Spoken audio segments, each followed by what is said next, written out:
Ndị be anyị ndewonu, abịara m ka m gosi unu ka m si wee si ofe akwụ a nke a kwụrụ aka wee si. Ofe akwụ nke a bụ ọpụrụ iche n'ihi na ọ tọrọ nnukwu ụtọ. Ị ga-ejikwanụ osikapa mụọ nụkwanụ ya wit nri onunu. Nke a bụ eri amịchaa aka irichaa ịchọ ọzọ. Ụmụnne m, ngwa soronu m ka m gosi unu ka m si wee si ofe a. Ihe izizi m mere bụ isi mmiri ọkụ.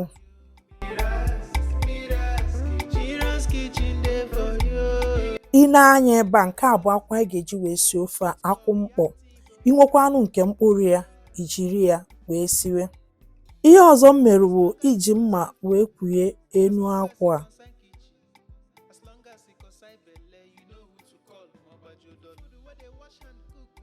Kịta emeghesigo m ime akwụ ifo ka ime akwụ ya dị ọlọka.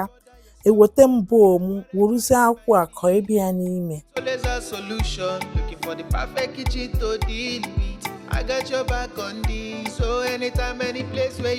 Akọ isigo m akwụ a n'ime ya. Ebute m mmiri ọkụ ahụ m bụ ụzọ wee si, mmiri ya gbọrọ agbọ wee bịa n'ime. Ngwa esizie ya, ewere m ihe kpaa ya kpaa. Kaba ahụ ka akwụ niile ahụ gbazee ọfụma. Ọkwa n'otu a ka anyị si esi akwụ mkpọ nke anyị na-enweta ebe a. Ịgbazechaa ya, ịfụkwa na ọ ga-adịkwa ka mkpụrụ akwụ ka eji wee gba ya. Ị na-anya kịta ịfụ na akwụ niile agbazechana. Ị hapụtụ ya nwa obere oge. O nwekwana ihe na-adịghị anya ekwesịghị ịdị na ya. Ihe niile ahụ agbatuo n'ala. Ị na-anya ịfụ na mmanụ esena n'elu. Ewetakwanụ mbọ ọzọ nke anyị ga-eji wee mee gịnị wee za ya. Ị na-anya ịfụ na azawago m akwụ a.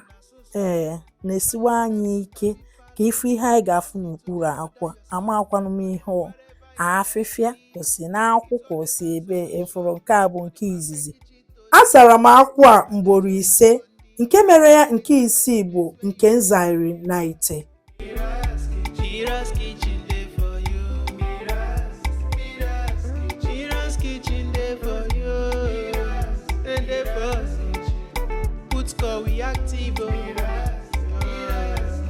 Ị na-anya ịfụ na m emesigokwanụ nke a nke 5 ya. Ihe ọzọ m meziri ibute ite zaịkwa akwụ ọzọ n'ime ya. Mgbe anyị zaisiziri ya, anyị nwetakwa mana ọnwa ntị obu ọzọ ibu. Mmesizie ekwuchie ma akwụ ma ya sụba ma akwụ anyị yekwanụ. Ebe anyị na-eche akwụ a ka o yie, ihe ọzọ bụ isi anụ nke anyị ga-eji wee sie ofe akwụ a. Ị na-anya ịfụ na m awụigo anụ, wụikwa n'afọ anụ, wụnye ayabasị, anụ niile asachasịkwana n'ihe niile, wụnye ogiri bekee n'ime ya. Ihe ọzọkwa ewere m nnu tii ya. Nnu a ga-emekwa anụ a atọ ụtọ. Akpa amịa akpa mkpasịchakwana ya, emechie m ya ka anụ gbapụta mmiri ya ma ihe akwakọrọ n'ime ya abakwana ọfụma. Oge na-adịghị anya ka anyị nenekwa na anụ nke anyị siri n'ọkụ. Ị na-anya ịfụ na ọ gbapụta na mmiri akpa amịa. Ihe ọzọ m mezikwara agbaikwuo m ya mmiri. Nenekwa anụ nnu marụ na nnu na ogiri bekee akadịzikwa n'ime ya. Ị na-anya kịta ịfụ ebe m na-etitụkwu ya nnu. So mgbe m mechara akpa amịa kpachazie ya, emechie m ya ka anụ ya ọfụma. Abịakwa m ine na anụ siri n'ọkụ. Ị na-anya kịta ịfụ na m emegheni ya, kpaakwa ya, anụ eghena, ihe niile adịka ọfụma, ahọtuo ya, edesi ofe akụkụ. Ihe ọzọ wụzikwa akwụ nke anyị siri. Ị na-anya ịfụ na akwụ a ọ gbọọla ọfụma ma yekwanụ mmanụ sebi ya n'elu. Ịma na akwụ anyị emere gịnị oyi wee go. So ihe ọzọ m meziri bụ ịgba mmiri anụ ma gụkọ ya anụ n'ime ite ka m bịakwanụ.